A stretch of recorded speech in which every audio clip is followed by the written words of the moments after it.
This is Horror Sucks, the podcast where we watch horror movies and tell you why they suck. I'm Ashley Atkins, and I got a tummy ache. I'm Carter Rhodes, and I'm pissed because the Patriots just got knocked out of the playoffs. Oof. It's fine that we lose. That's okay. I just wish we didn't look not just like a bad team, but a badly run team. You'd think a good coach would be able to counter that, but no, we look like we don't know what we're doing. Anyway. I don't have much to say about football, so I'm not going to stick my foot in my mouth. Okay. So I was talking to David, our guest from last week on the 7 episode. If you haven't seen it, I highly recommend it. It's pretty great. But David was telling me the day before that he wanted for us to all say our pronouns before, because he was talking about a podcast where people did an intro like us, and they'd be like, "Hi, I'm Ashley. I use she, her." And I was like, okay, yeah, we can do that. That makes sense. And I forgot to do it. And you forgot to tell me. I totally forgot to tell you, forgot to do it myself. And David introduces himself with he, him. And instead of going, oh, and now I remember that David wanted to do this, my brain just went, oh, too late. Dang, he wanted to do that and it's too late. That's a bummer. I heard him say it and was like, oh, that's nice. Yeah, I just full on, I totally could have said something, but my brain was like, you missed it. You goofed it. If you had told me that was something that was requested, I would have done it first, which would have reminded you. It was just such a minor request. I didn't even save the brain space to remember it because I was like, yeah, easy. We can do that. But this one's for you, David. My name's Carter Rhodes, and I use he, him pronouns. I already introduced myself, but I use she, her pronouns. So this week, we covered M3GAN. We've been dreading this movie for a while. You've been dreading this movie. Dread is maybe a strong word. I felt pretty... No, you've been not looking forward to this. I've been pretty indifferent. I knew it wasn't going to be great, but I wasn't sitting going, oh, we have to watch that. Like Carter, anytime it was brought up. But now you have a new fixation to be upset about. Fuck, I'm so upset. Scream 6 is coming out and it looks so bad. So I wanna preface this by saying I was talking to the Joe DeScasio's ghost, because he was here on New Year's. Joey DeStasio now. You're right. Wink. And he was saying, Carter doesn't believe that Scream 6 exists. And I was like, just ignore what he's saying. In denial. He's gonna watch it. Be doesn't have a choice, and he just kind of chuckled at me, and I was like, "No, you're not listening. He will watch it." Like, I truly believe me seeing this movie is unskippable. Yeah. That if I really didn't want to see it, I think I would have to retire from Horror Sucks. I just don't think it's an option to skip. Scream 6. We've missed quite a few horror movies from this year, but we've hit the important ones. Yeah, and also, like, we didn't skip them. It's just, we kind of just didn't get around to them. They weren't big enough. Exactly. Or towards the beginning of the year, we didn't think that we were going to be as recent as we are now. Right. But this one is not missable. Yeah. This is a full circle moment because it's also coming out in March. So it might actually be our 1-year episode. Yeah. Oh, God. That's terrifying.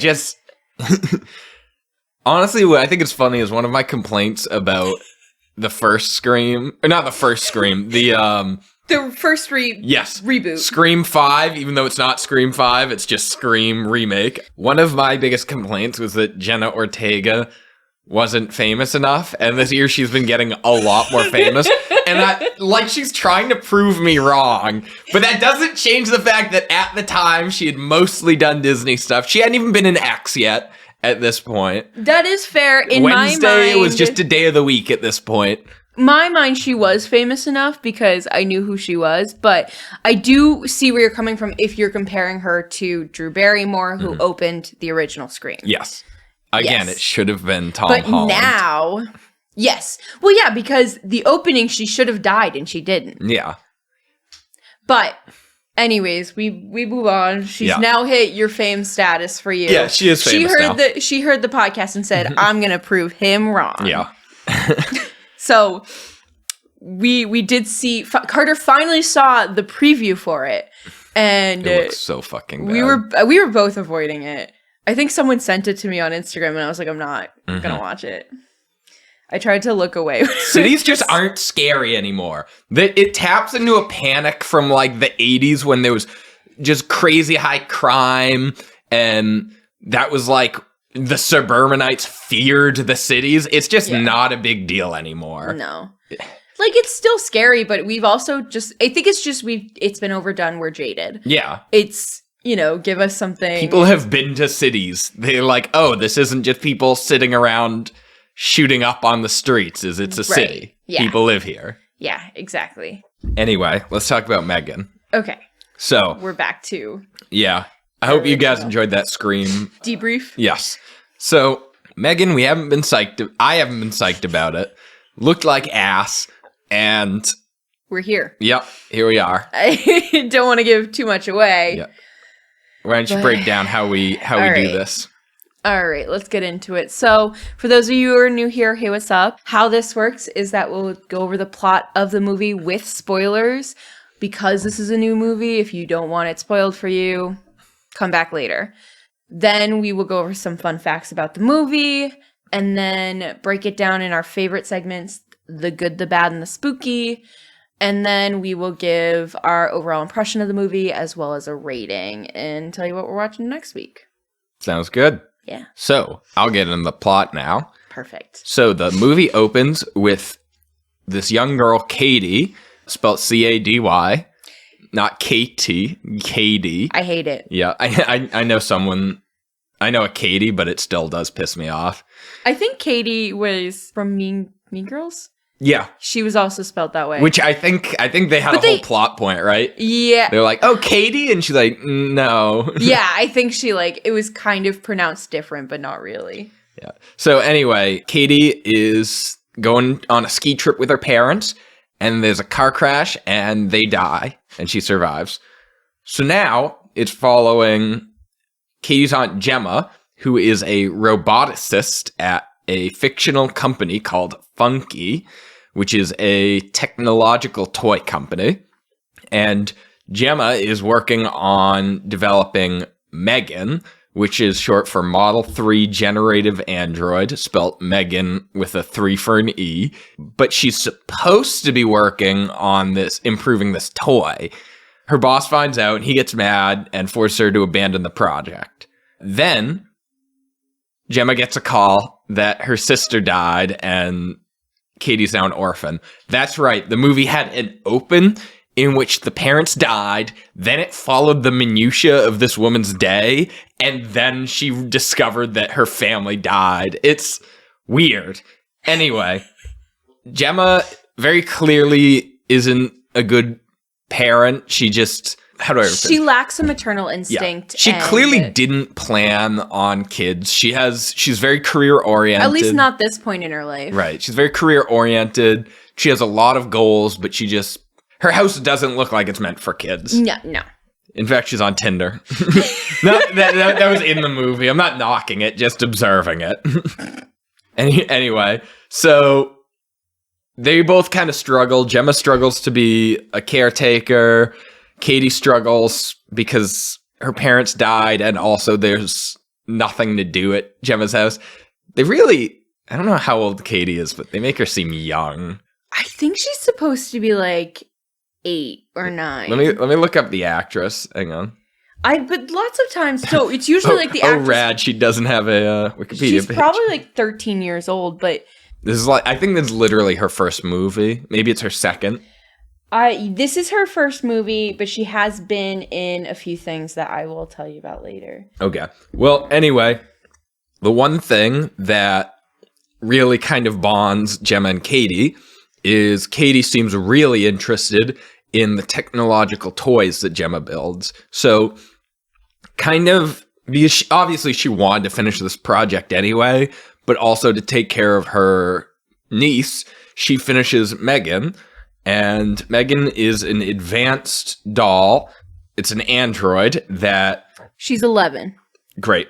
But anyway, they're like, do you need any toys? And the girl's like 11. I'm like, I think she's supposed to be... So usually you take like the actor's age and -2 for kids. Yeah, but still. So she would be 9. Yeah, but she's 9-year-olds want toys. 9-year-olds do, but like physically looking at her, she didn't look like she was 9. She didn't. Yeah. They were treating her like that. Yeah. But even still, even at 11, like, you still need activities to do something. Yeah, but you do, like, when you hit 11, you've reached to the point where, like, just playing with a toy truck doesn't do it for you. That's usually true. the stage where kids start getting invested in Legos, and that's when they start picking up the hobbies that they'll do forever. Like that's like a good so point. that's when the kids who go on to be artists really take up drawing and stuff. Yeah, they explore things. You're right.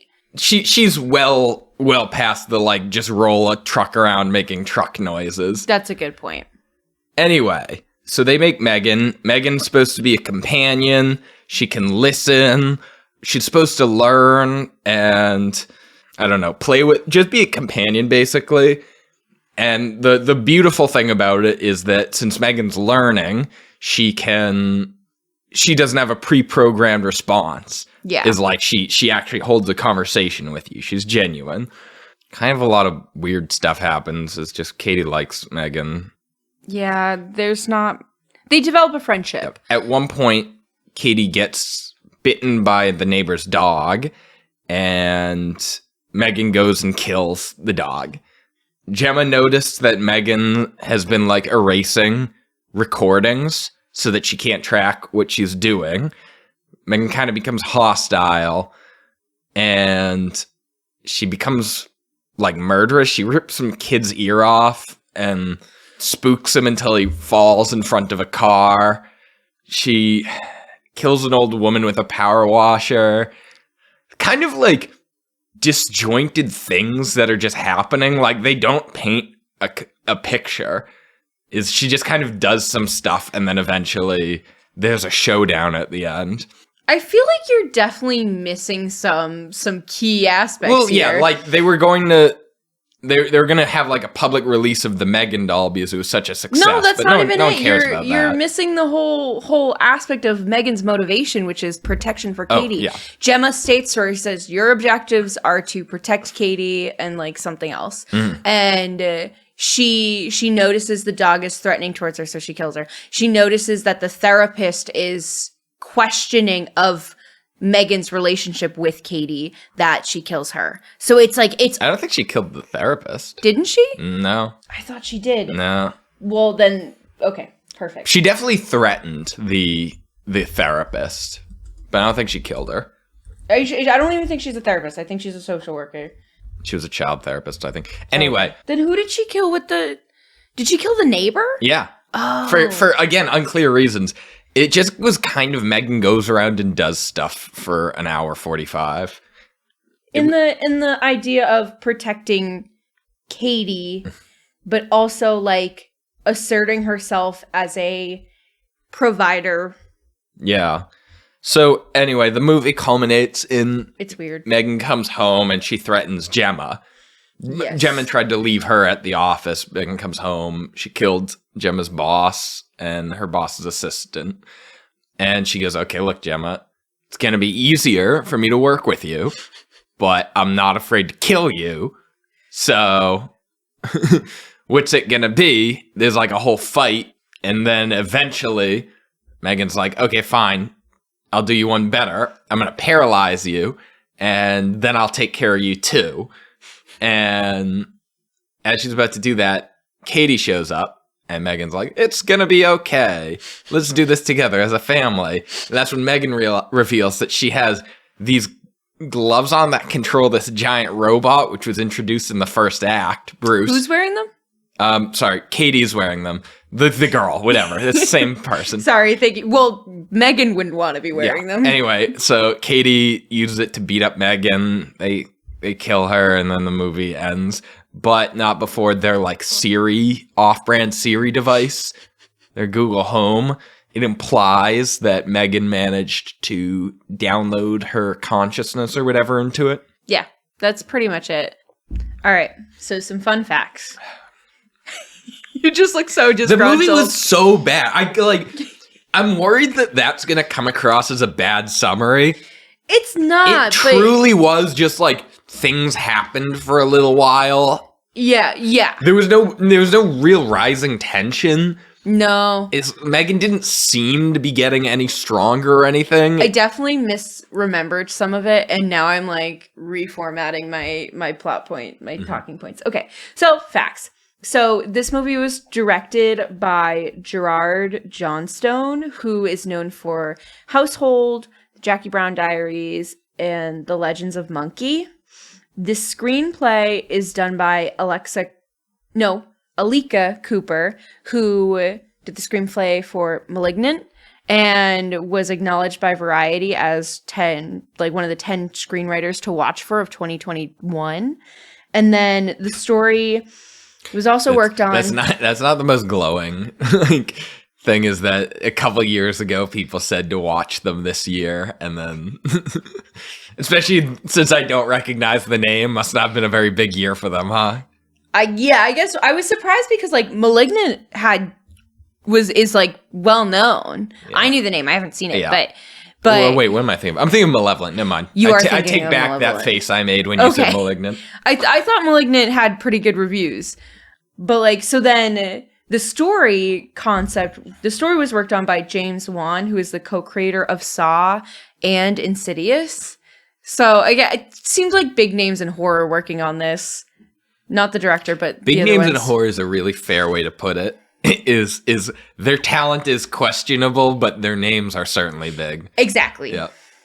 So the movie stars Allison Williams as Gemma, and she is known for Get Out, as well as a series of unfortunate events. I know her from. Yes, she was Rose. God, yeah, I knew because she definitely tried to look older. Yeah. Or maybe she was just looking younger in Get Out, but it was a few years ago. Yeah, but she intentionally went from looking in her mid to late 20s to trying to look in her late 30s.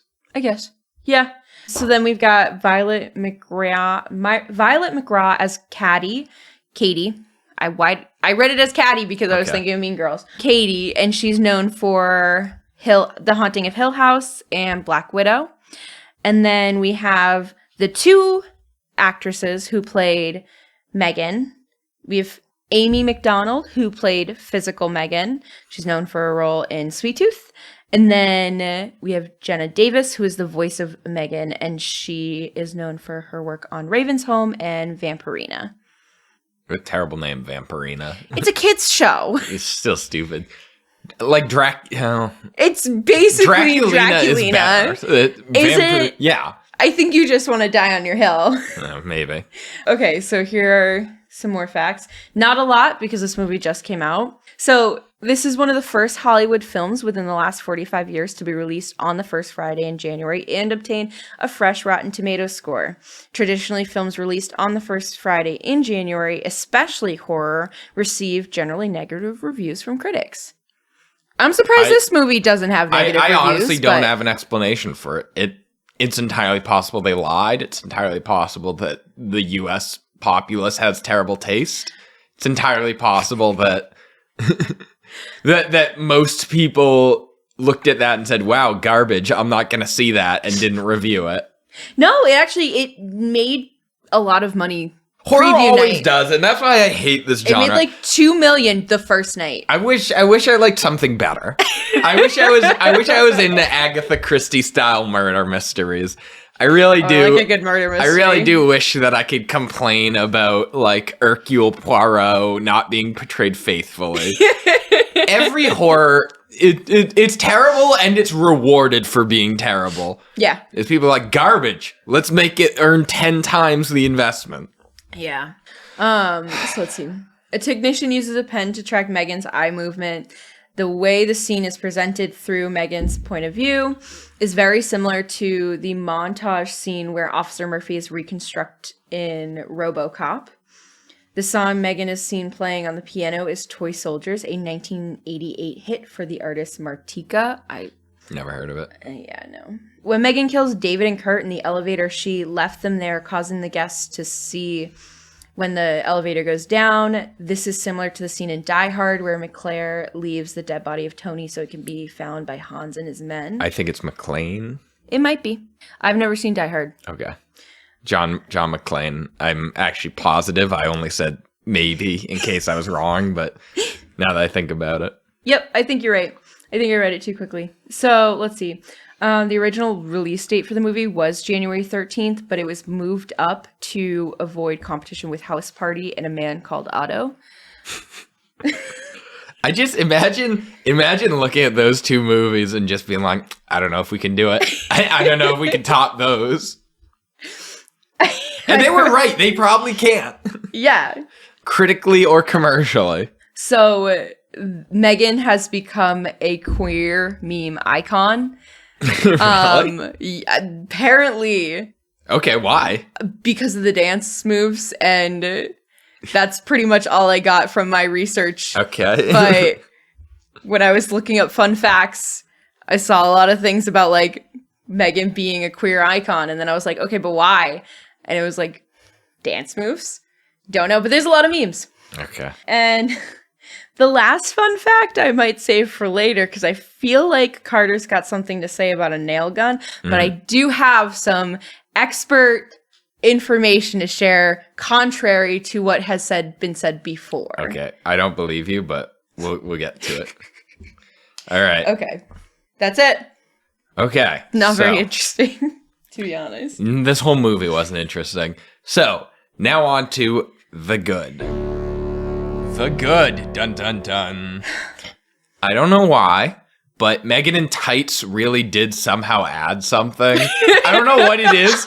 I guess it's like American Girl doll vibes. It's definitely American Girl doll vibes. It's just, I somehow that added a lot, is that she was wearing tights. It gave serious, like, accessory vibes. So, I actually, on top of this, I was originally going to put, she at one point goes outside and is wearing a coat on top of her little outfit. And I was like, during the movie, I was like. Her sunglasses, too. Yeah, I was like, why is she wearing a coat? And then I was like, as I was like doing the thing, I was like, oh, she's a doll. Those are accessories. Yeah. It goes on top of with the tights. So that did a really good job of actually giving her a sense of being a toy. Yeah. Not just like, or not just a toy, but like a toy doll.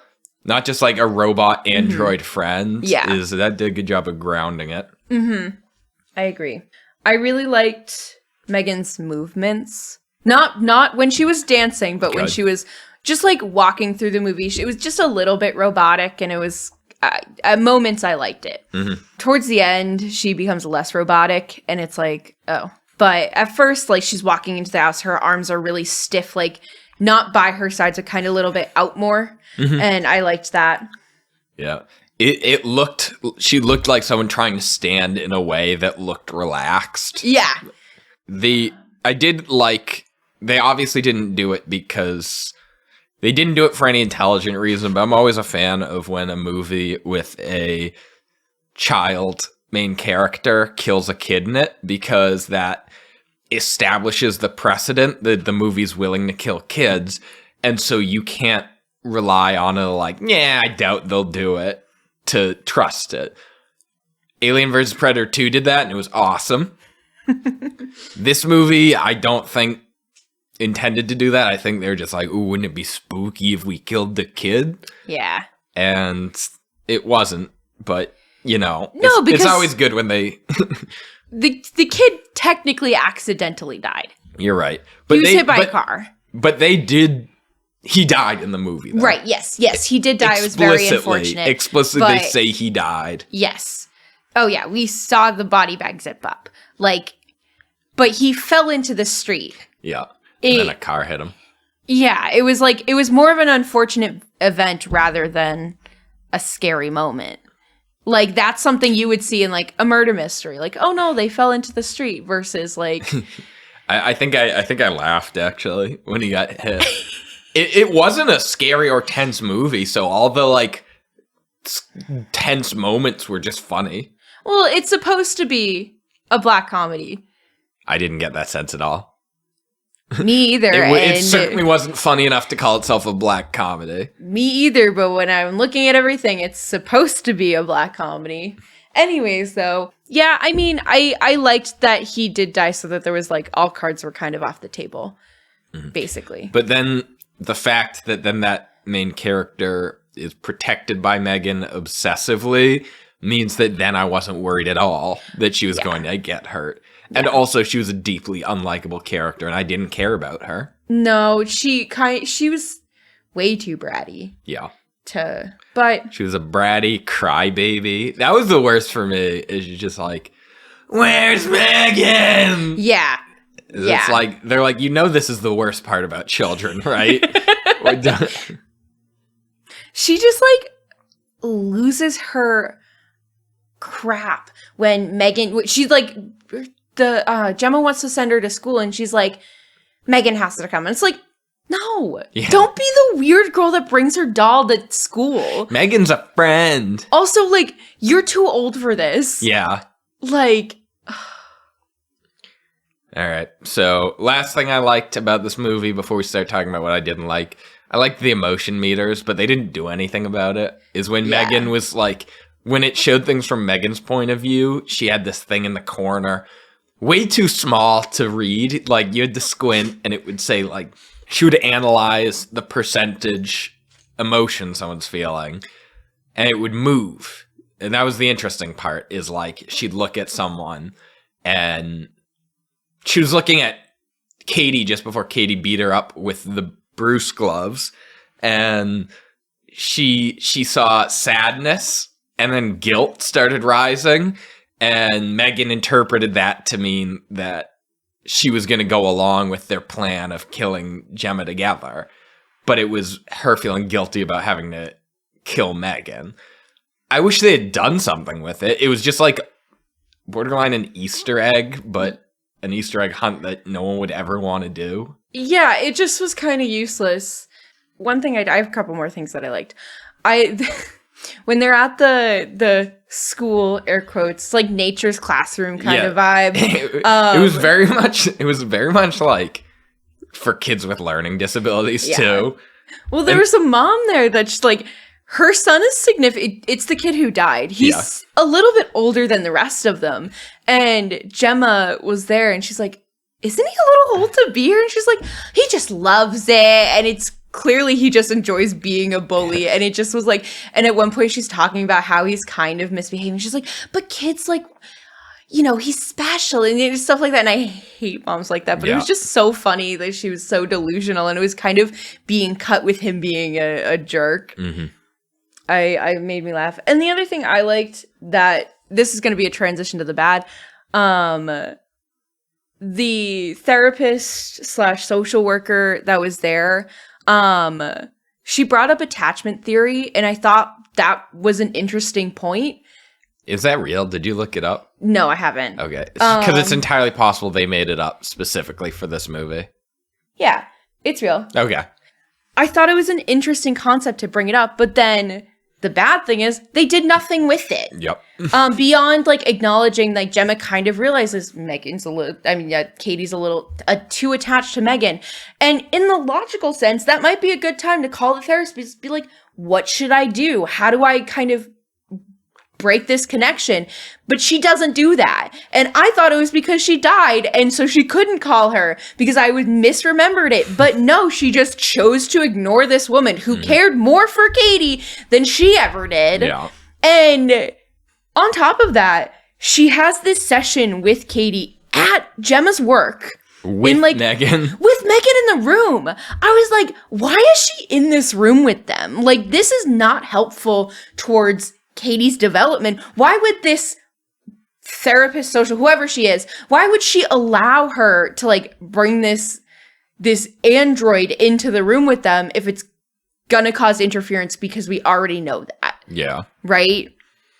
I just was like really frustrated over the like one interesting point in the movie that just completely went downhill. Because I would have loved it if it went in an opposite direction, where Katie started going full rage of like kind of going off this detachment theory. Gemma realizes that Megan is bad, so she takes away. And instead of Megan amping up to start killing people to get back to Katie, Katie starts amping up to kill people to get back to Megan. That's interesting. Yeah, I think that would have been more entertaining, scarier, because I hate to say it, a killer doll.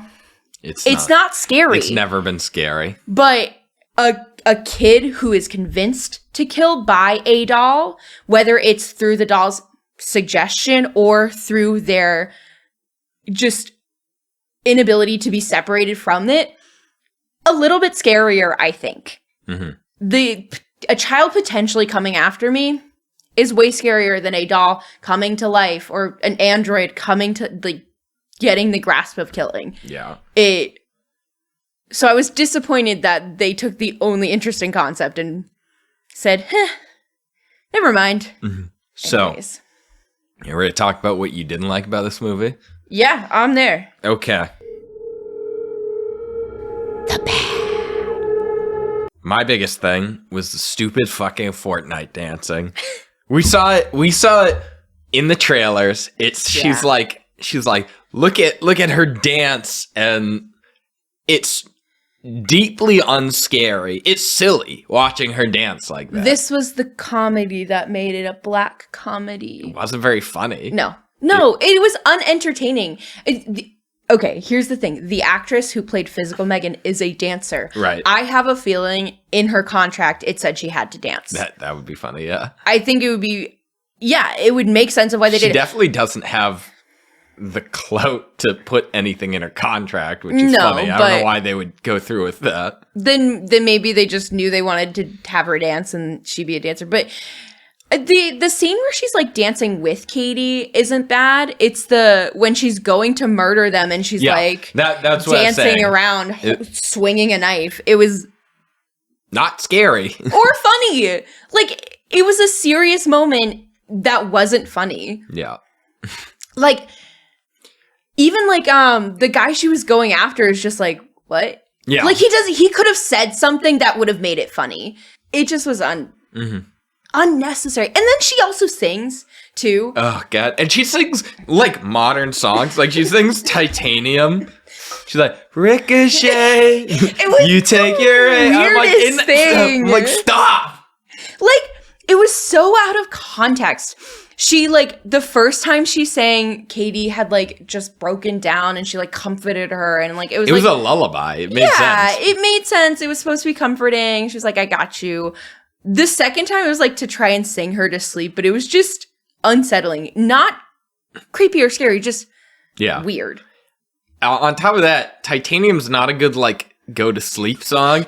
No! And thematically, it doesn't make sense with the movie, does it? I think she was trying to tell her to be strong.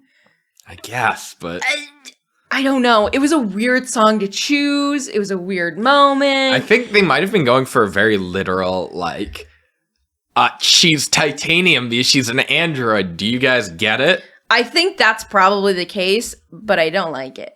It was bad. I didn't like Katie at all. She was a brat. She was a crybaby. She was annoying.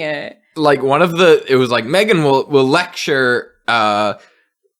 lecture your kids on behavior.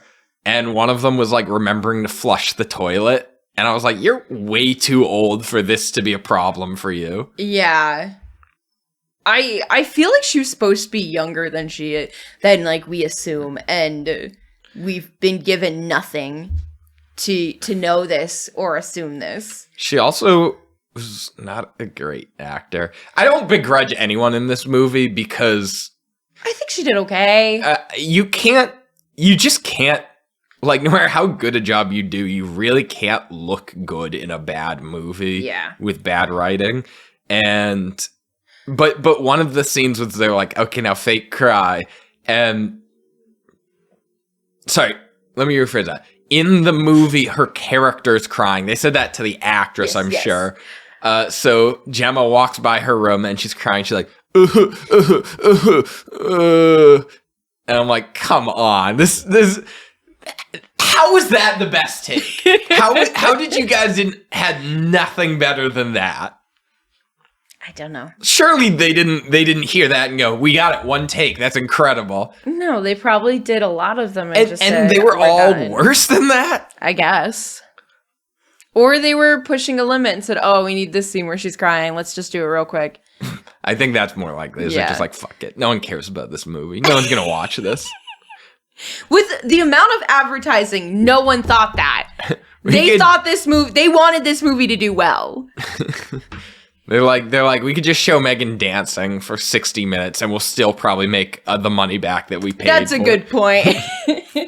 The movie was also just crazy, heavy-handed, and predictable. Yeah. Like the Bruce setup. Bruce was this robot that Gemma built when she was younger, and then she's like, she controls it with the gloves, it can do this stuff. And then eventually they use Bruce to kill Megan. Mm-hmm. But like, as soon as they establish Bruce, I'm like, well, that's obviously going to be how they kill Megan. Right. There's like, as soon as they show the kid, he's like, the evil kid. Yeah. The jerk bully kid. I'm like, come on. We know this.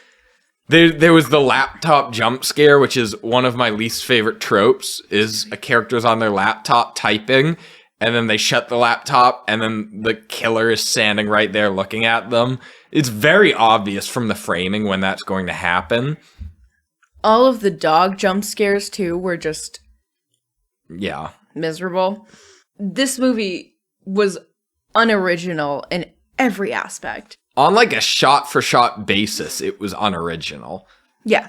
It is totally removed from the plot. What they did with the camera was boring. Yeah. The storytelling was absolutely bizarre. Like, I mentioned earlier that the kid's parents died, then it takes us to this woman's life, and then it like reminds us, oh yeah, this kid's parents died.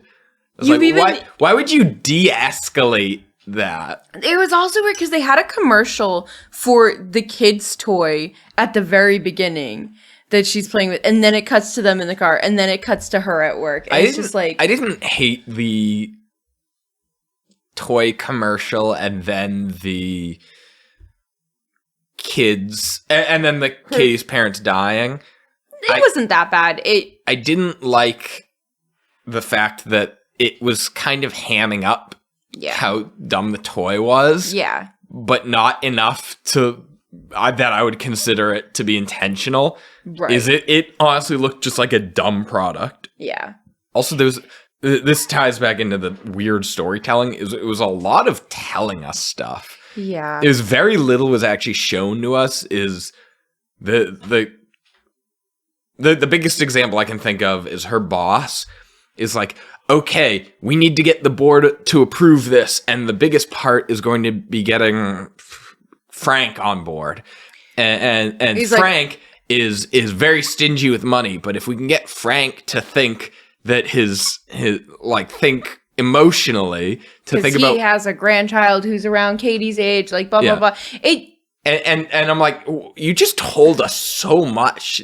They gave us the whole movie. And then afterwards they're like, we did it. We convinced him. I was like, it felt one step removed from just reading words on paper. They go, we did it. We convinced him. After he said to them that we heard, great job, you deserve a raise. Like, when are we going to get this out there? It was like unnecessary dialogue.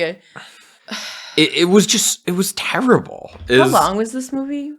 It felt really long, but it was probably like... Was it longer than an hour and a half? Probably something stupid like 80 minutes. Let me see. Because I feel like they added in a lot of extra dialogue to make it longer.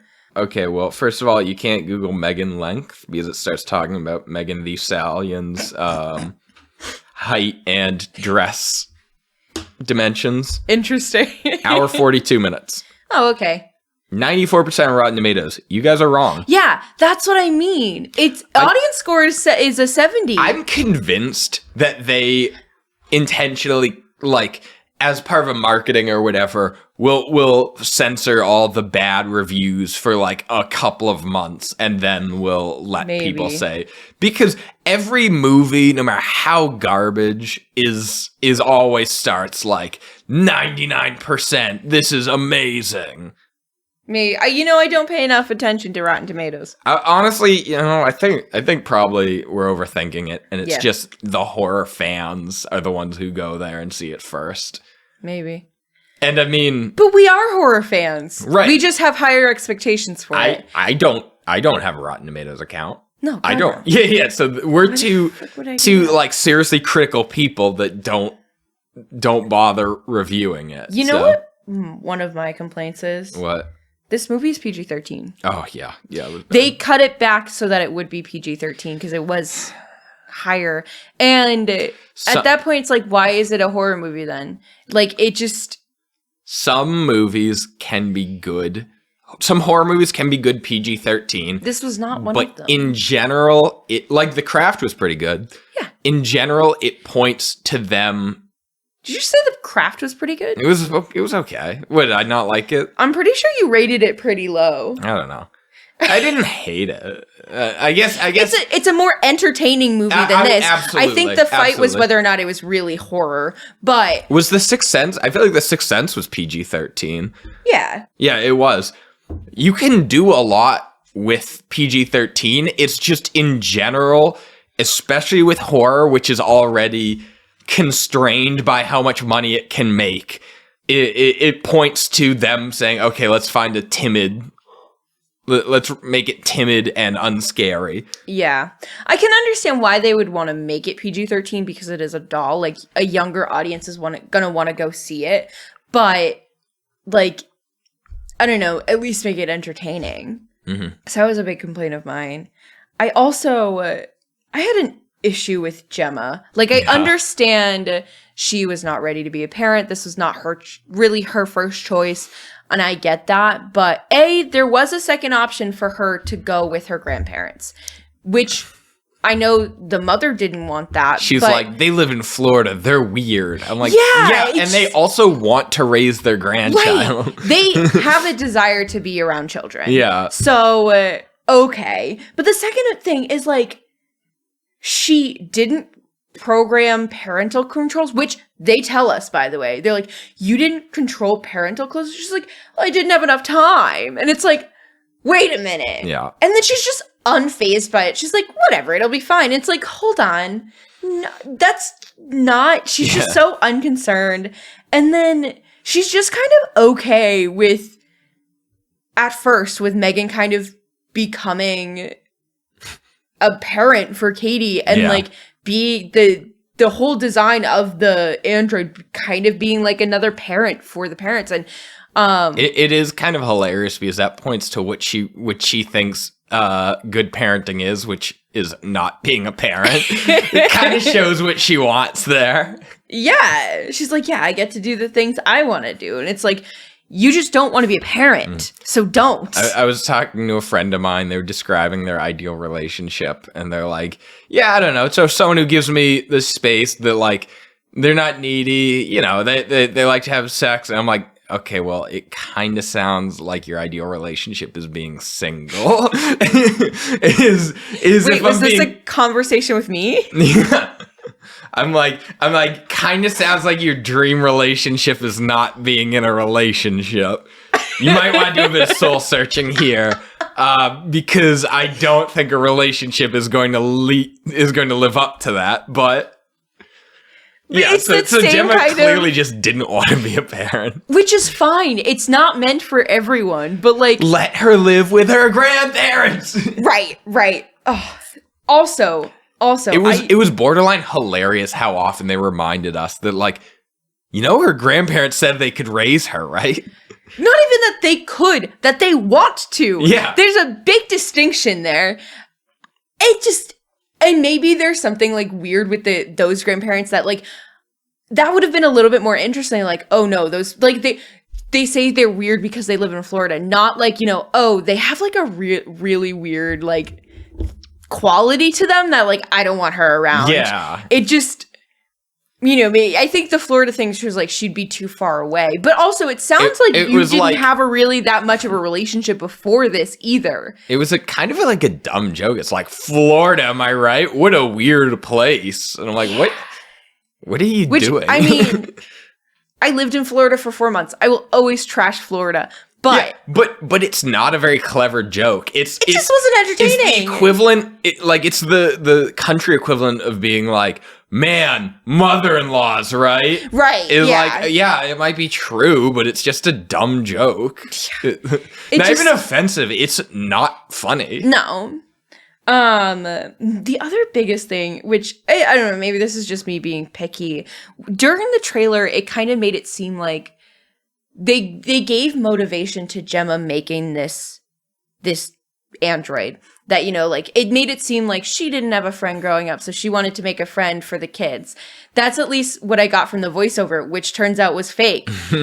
Because they don't give us a connection to M3GAN at all from Gemma. She just wanted to boost her career and make something cool. And it was like, I'm so disconnected from this movie because she's so disconnected from this. I was annoyed. So this is related. This movie touches upon some themes, but doesn't develop them in any way. It's like, isn't it bad if kids use technology too much? I'm like, yeah. What about it? Yeah, what does it lead to something? Or is that your full statement? Is like, make sure you give kids love and attention. I'm like, okay. Is that really your whole message?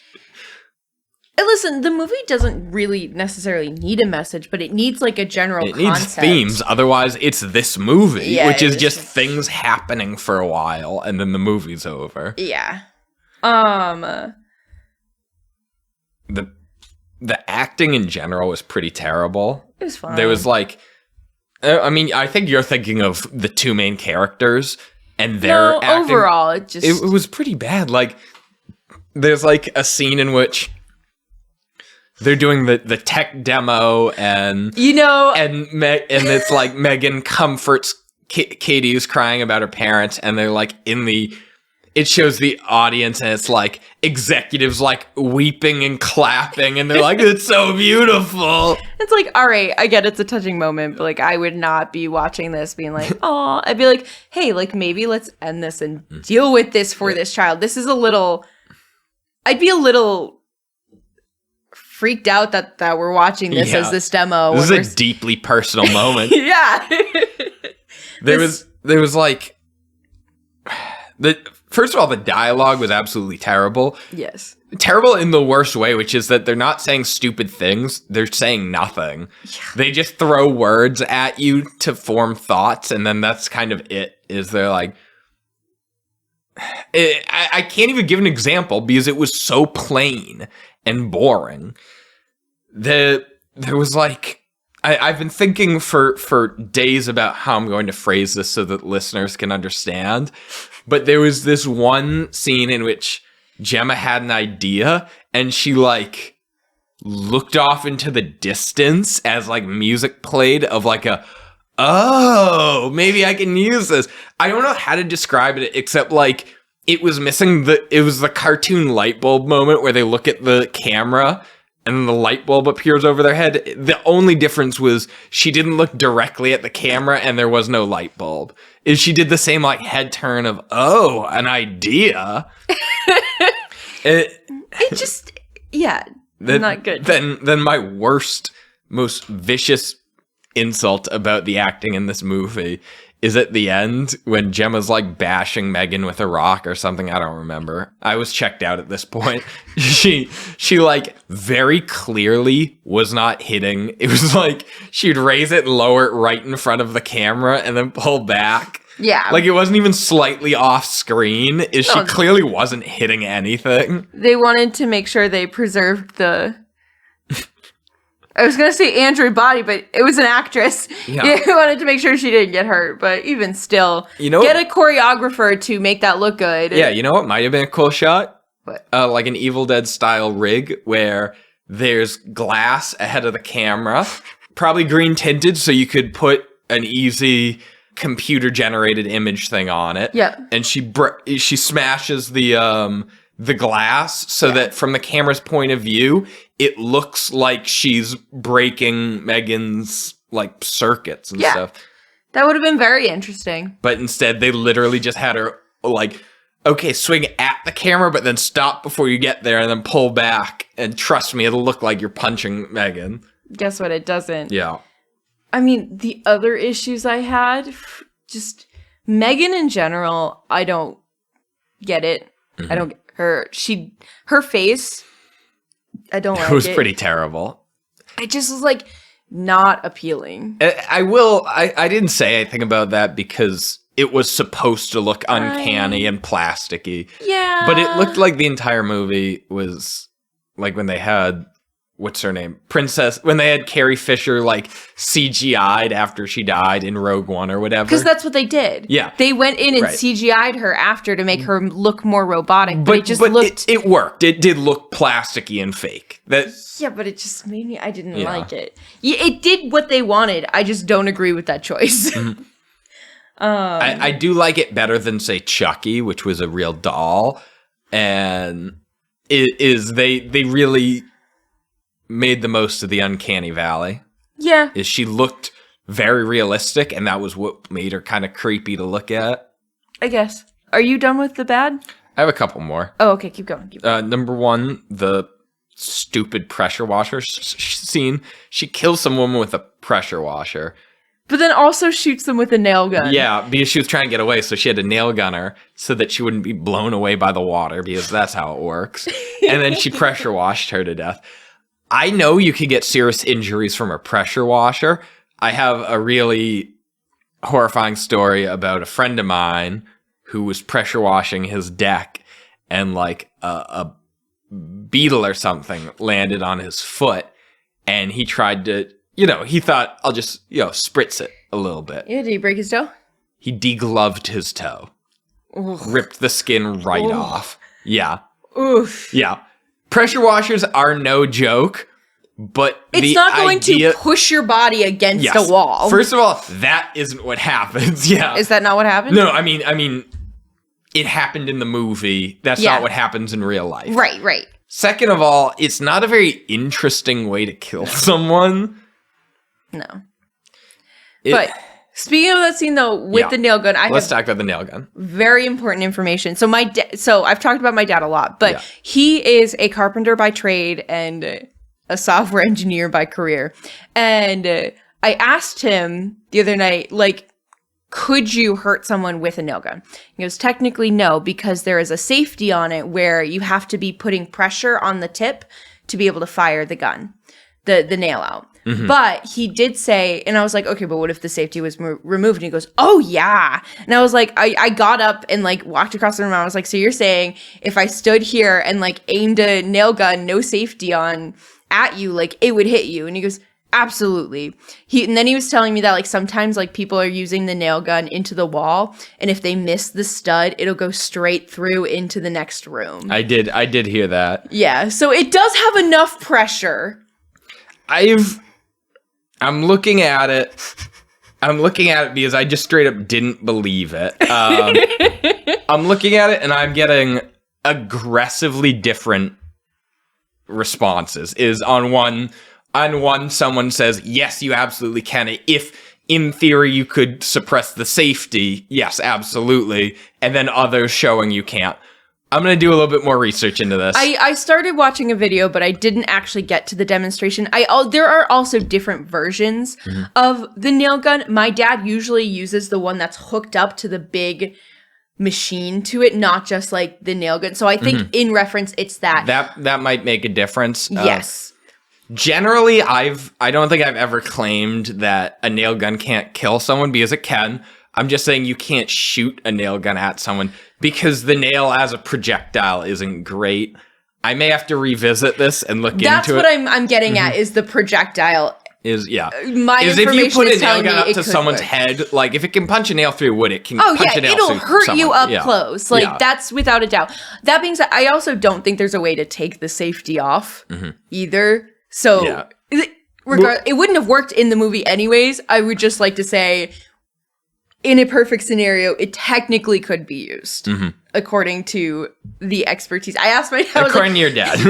I was like, would you come on and speak as an expert? And he goes, no. Yeah. I mean, I would be pissed if you brought your dad on just to vouch for that story.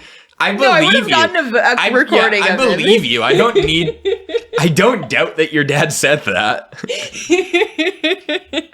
Anyway.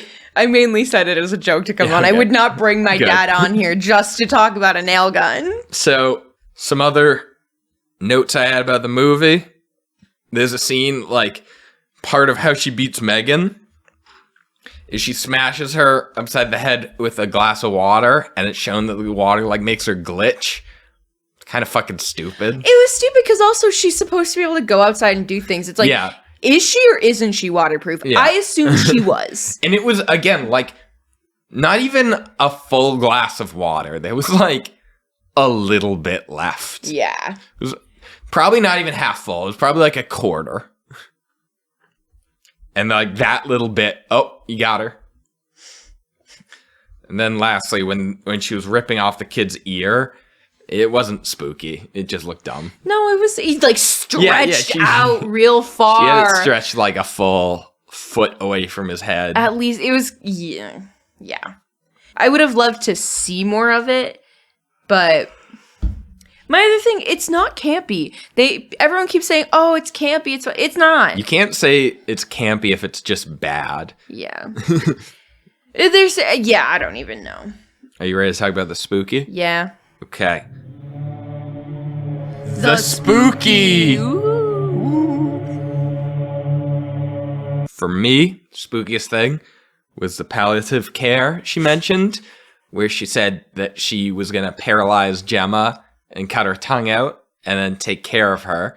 That was pretty spooky to me, thinking about, being unable to move or speak with the person who paralyzed you taking care of you.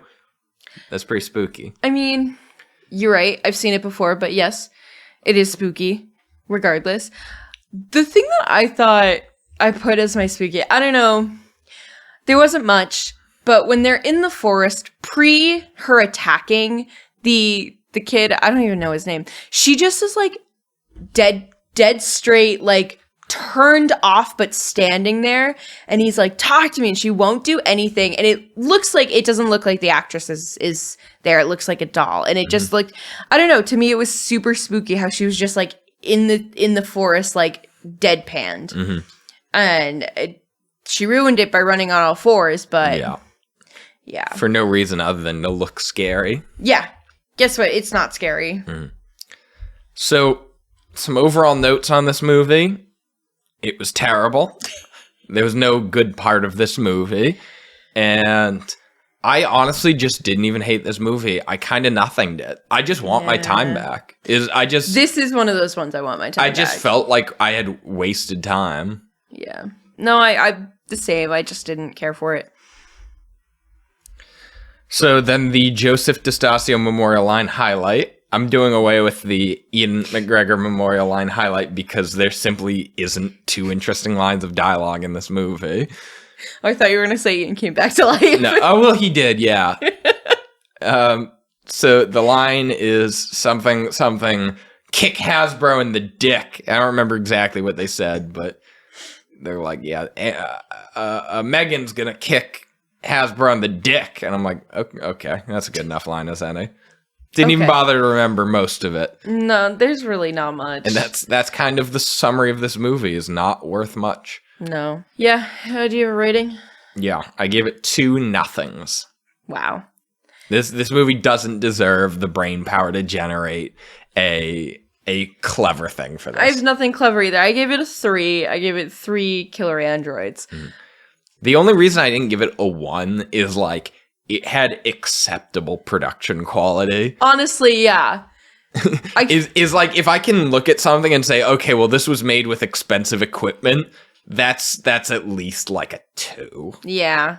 All right, what are we? I think it's your choice. So I can't say for sure, but there's a chance we're gonna have Bobby on next week. Ooh. Which could be exciting. What are we gonna watch with Bobby? Bobby's proposed a couple of different movies. Including Raw, the 2015 tag, which I mistook for the 2018 tag, which has Jeremy Renner in it, and it's about people who play tag. It's not a horror movie, is that what you're saying? That one, yeah. And he's also considering episodes from TV shows, so that might be interesting. If Bobby's not on next week, what is your... Don't know. We'll figure it out. We got a couple new horror movies coming out in February, so we'll be going back to our random ones. What are we looking forward to? We are looking forward to Knock at the Cabin. Okay. And wait, the Dave Bautista one? Bautista? Doesn't really look like horror, but it says it's horror. It's not horror. I looked it up and it says horror. It can say that. I disagree with it. You're probably right. And we will talk about it on the podcast because it is being advertised. And then the other one, also kind of not horror, but Renfield. That one's coming out in February.